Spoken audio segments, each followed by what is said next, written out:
So hello guys, welcome to the new video. आज की video से हम शीशा प्रोग्रामिंग लैंग्वेज की ट्यूटोरियल सीरीज स्टार्ट करने वाले हैं। ये ट्यूटोरियल में, ये सीरीज़ में ये पूरी प्लेलिस्ट बनाने वाला हूँ। तो वो आपको पूरी प्लेलिस्ट में आपको सी शार्प के रिलेटेड, यूनिटी सी शार्प प्रोग्रामिंग के रिलेटेड आपको सारा कंटेंट मिल जाएगा। यूनिटी के अंदर आपको प्रोग्रामिंग करनी है तो जितने भी कॉन्सेप्ट आपके लगेंगे वो सारे के सारे बेसिक कॉन्सेप्ट ये आपको प्लेलिस्ट में पूरे का पूरा मैं आपको देने की कोशिश करूँगा।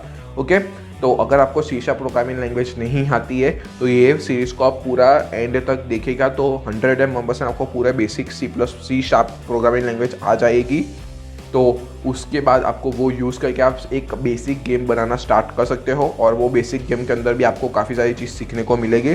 तो वो सीखने से आप बाद में दूसरी वो और बेसिक और आपने जो सीखा फर्स्ट गेम के अंदर, वो सीखने के बाद आप दो और दूसरी गेम उसके अंदर आप सीखोगे, तीसरी गेम आपका कंटिन्यू चल जाएगा। पर आपको एक बेसिक नॉलेज होना ज़रूरी है, तो वो मैं दे दूंगा। और बाद में हम लोग भी एक बेसिक गेम बनाएंगे, 3D बेसिक गेम एक बनाएंगे, बाद में आगे बढ़ते जाएंगे। ओके, तो हम लोग स्टार्ट करते हैं और ये वीडियो में हम देखेंगे कि हम लोगों को विजुअल स्टूडियो और यूनिटी को कैसे कंबाइन करना है। ओके, तो let's start the video.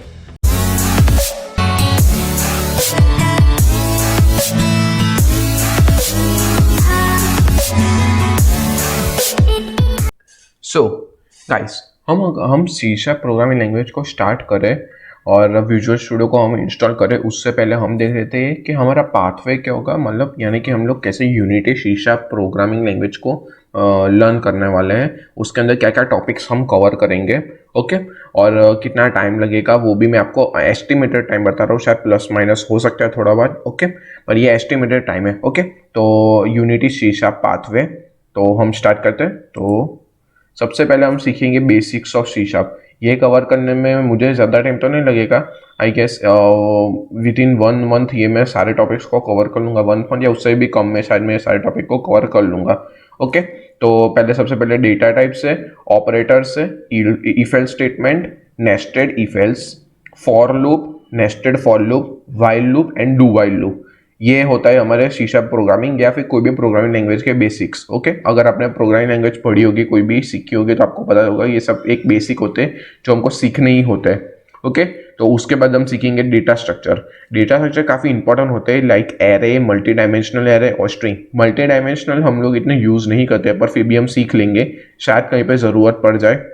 Okay, और कुछ एक्स्ट्रा सीखने में कोई नुकसान तो है ही नहीं, और अगर उसका यूज़ हो जाए तो वो काम भी आ सकता है हमारे। ओके, तो हम एरे, मल्टी डायमेंशनल एरे और स्ट्रिंग सीखेंगे। ये काफ़ी इंपॉर्टेंट होते हैं, एरे और स्ट्रिंग तो काफ़ी इंपॉर्टेंट होते हैं, वो हर गेम में आपके यूज़ होते हैं। ओके, और साथ साथ में हम इसके यूजेस भी देखते जाएंगे कि इन सबको सीखने के हमारे क्या यूज़ होते हैं, क्या हम कहाँ पे इनको यूज़ कर सकते हैं।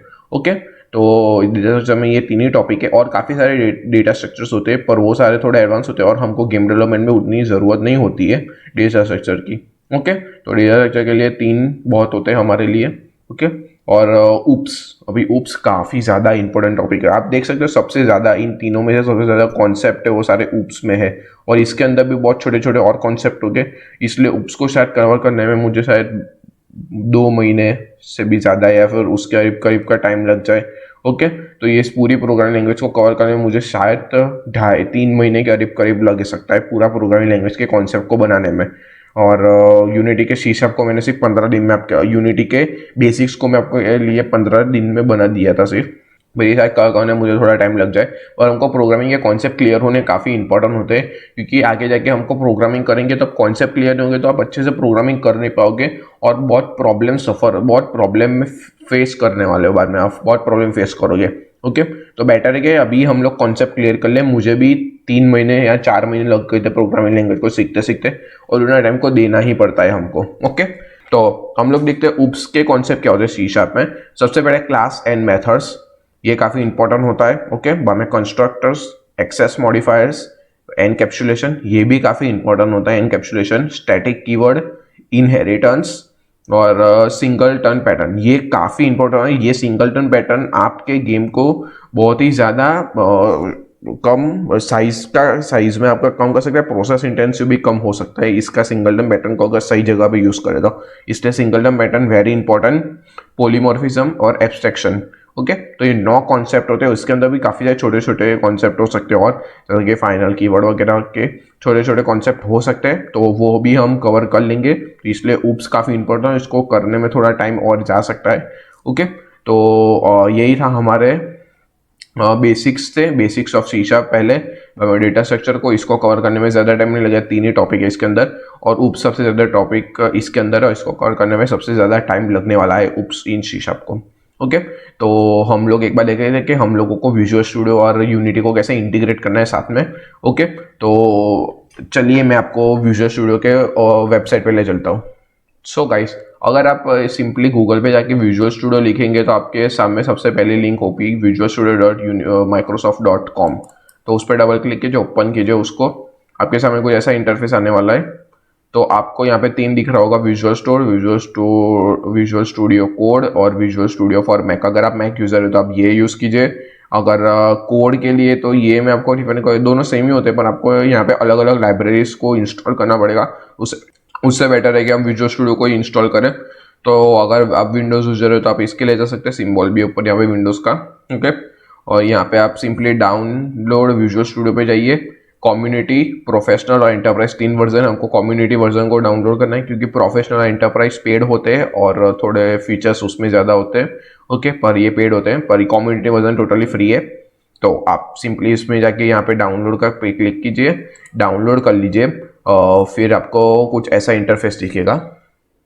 सो गाइस, अगर आप एक बार डाउनलोड कर लेंगे तो आपको पूछेगा कि कौन से आपको पैकेजेस डाउनलोड करने। मेरे पास ऑलरेडी था, तो फिर भी मैं आपको यहाँ पे मॉडिफाई में जाके एक बार बता रहा हूँ कि आपको कौन सा पैकेज डाउनलोड करना है अगर आपको यूनिटी में अगर प्रोग्रामिंग करनी है विजुअल स्टूडियो को यूज़ करके। तो यहाँ पे आप देख सकते हैं काफ़ी सारे यहाँ पे आपको डेवलपमेंट के मिल जाते हैं, पाइथन डेवलपमेंट से लेके आपको कुछ भी सी प्लस उसका डेवलपमेंट, डेस्कटॉप .NET का डेवलपमेंट सब मिल जाए, पर हमको इंटरेस्टेड यूनिटी में। तो यहाँ पे गेम डेवलपमेंट विद यूनिटी में लिखा हुआ है, तो वहाँ पे यहाँ पे सिंपली इसको क्लिक कर दीजिए। ओके, यहाँ पे आप चाहे तो डायरेक्ट एक्स मतलब सी प्लस को इंस्टॉल करके आप डायरेक्ट एक्स, अनरियल और कोको 2D में भी आप कर सकते हैं। ओके, तो आप सिंपली अभी के लिए यूनिटी कर लीजिए। ओके, और फिर यहाँ पे आपको मॉडिफाई की जगह यहाँ पे इंस्टॉल का ऑप्शन दिख रहा होगा, इंस्टॉल पे क्लिक कीजिएगा तो ये आपका इंस्टॉलेशन स्टार्ट कर देगा। पर मैं यहाँ पे अभी के लिए पॉज कर रहा हूँ मेरा, क्योंकि इंस्टॉल हो चुका है ऑलरेडी। ओके, तो ये मैं अभी के बंद कर रहा हूँ। एक बार अगर आपने विजुअल स्टूडियो को इंस्टॉल कर लिया तो विजुअल स्टूडियो को इंस्टॉल करने के बाद आपको यूनिटी में आना होगा। यूनिटी हब है, वहाँ पे आपको आना होगा यूनिटी हब में। ओके, यूनिटी हब में आने के बाद आपको इंस्टॉल्स में आना होगा। यहाँ पे आपने जितने भी इंस्टॉल्स किए होंगे यूनिटी के वर्जन्स के, आपको यहाँ पे दिख जाएंगे। ओके, तो यहाँ पे आपको आने के बाद ऐड पे क्लिक करना है। ऐड के बाद आपका अगर कोई वर्जन में कोई कुछ नहीं हो, जैसे कि मैं यहाँ पे अभी के लिए 2000 नहीं हो रहा, नेक्स्ट करता हूँ। ओके, तो यहाँ पे दिख रहा है आपको माइक्रोसॉफ्ट विजुअल स्टूडियो का ऑप्शन यहाँ पे दिख रहा है। तो आपका ऑलरेडी ये इंस्टॉल के लिए ये टिक मार्क होता है। आपको अगर आपको अनचेक नहीं करना है, आपने अगर अनचेक नहीं किया होगा, अगर आपको यूनिटी इंस्टॉल करोगे तभी, तो ये ऑलरेडी चेक होगा। ओके, तो ये चेक होगा, बाकी सब एज इट इज होगा। ओके, तो यही था। आपने अगर इसको ऑलरेडी इंस्टॉल किया तो वेरी गुड, वरना आप यहाँ पे जाके भी इंस्टॉल का ऑप्शन आपको आ जाएगा। मेरे यहाँ पे नहीं आ रहा है क्योंकि मैंने सब कुछ ऑलरेडी इंस्टॉल कर लिया था। ओके, तो मैं यहाँ से अभी के लिए ओके तो मैंने ऑलरेडी इंस्टॉल कर लिया था, तो आपको सिंपली कुछ नहीं करना है। आपको सिर्फ ये वाला जो वर्जन था माइक्रोसॉफ्ट विजुअल स्टूडियो, वो ऑलरेडी उन्होंने चेक किया होता है, तो आपको वो डाउनलोड कर लेना है। सिर्फ सिंपली नेक्स्ट पे क्लिक करके आप डाउनलोड कर सकते हो। ओके, हाँ, तो हम आ चुके हैं हमारे यूनिटी के अंदर। लास्ट वीडियो में अगर आपने लाइटिंग वाले ट्यूटोरियल देखा होगा तो हम लोगों ने ऑलरेडी ऐसा कुछ इफेक्ट बना दिया था, पर अभी हम लोगों को इंटरेस्ट है प्रोग्रामिंग में।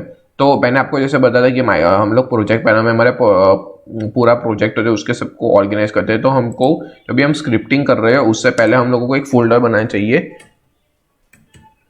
स्क्रिप्ट्स का। ओके, सॉरी स्पेलिंग गलत हो गई है, पर नो प्रॉब्लम, मैं चेंज कर देता हूँ रीनेम में जाके स्क्रिप्ट्स। ओके, तो मैंने स्क्रिप्ट्स का एक फोल्डर बनाया, उसको सिलेक्ट किया और यहाँ पे मैंने सी शार्प स्क्रिप्ट है, यहाँ पे वाला ऑप्शन को मैंने सिलेक्ट किया। ओके, तो मैंने यहाँ पे डाल देता हूँ टेस्टिंग। आप जब भी प्रोग्रामिंग कर रहे हो तभी, जब भी आप एक नया स्क्रिप्ट बनाओ तो आपको कभी भी उसमें स्पेस नहीं देना है। आप चाहो तो अंडरस्कोर दे के उसको उस स्पेस को अंडरस्कोर से रिप्लेस कर सकते हो, पर आपको स्पेस कभी नहीं देना है, क्योंकि यहाँ पे हम स्पेस देंगे तो यहाँ पे स्पेस आ जाएगी, पर यहाँ पे स्पेस नहीं आती है। यहाँ पे देख रहे हो पब्लिक क्लास टेस्टिंग, यहाँ पे अंडरस्कोर वो रीड कर सकता है, पर यहाँ पे वो स्पेस रीड नहीं करता। तो प्रोग्रामिंग में स्पेस की भी काफ़ी ज़्यादा इंपॉर्टेंस होती है, तो आपको स्पेस दोगे वहाँ पे जहाँ पे वो स्पेस नहीं मांग रहा है, आप वहाँ पे दे दोगे तो वो एरर भी थ्रो कर देगा। ओके, अगर मैं बाई चांस के लिए अभी रीनेम करूँ, ओके, और इसको यहाँ पर हूँ, तो ये देखिए यहाँ पे तो अंडरस्कोर ही रहा, पर यहाँ पे मैंने स्पेस दी है। तो अभी देखिए अगर मैं इसको किसी ऑब्जेक्ट पे ड्रॉप करूँ, चलिए ऑब्जेक्ट पे बाद में हम ड्रॉप करते हैं। सबसे पहले आपको बता देता हूँ कि देखिए जैसे कि मैंने यहाँ पे सेटअप किया था विजुअल स्टूडियो पे, ये ओपन होगा। ओके, तो ये मैं थोड़ा टाइम लेता है ओपन होने में। ओके ओके, तो हम लोगों ने यहाँ पे देखा कि हम लोगों को स्क्रिप्ट कैसे बनानी है, और जैसे आप कोई भी स्क्रिप्ट अगर यूनिटी के अंदर बनाओगे तो आपको ये ऐसा कुछ लिख के आ जाएगा, void start, void update. Okay, void update, void start, ये दो लिख के आते ही है ऑलवेज। तो अभी के लिए मैं इनको रिमूव करता हूँ।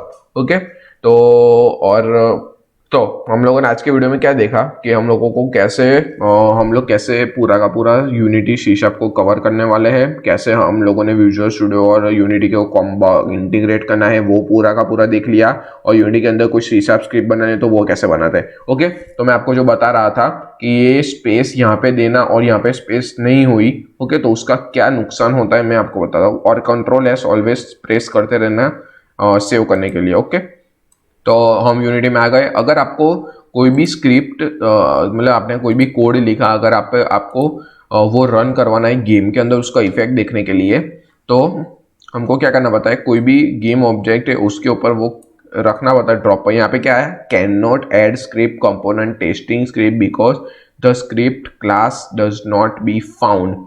ये स्क्रिप्ट, ये नाम से कोई स्क्रिप्ट का क्लास मिला ही नहीं है इन लोगों को। Make sure that there are no compile error and that the file name and class name match.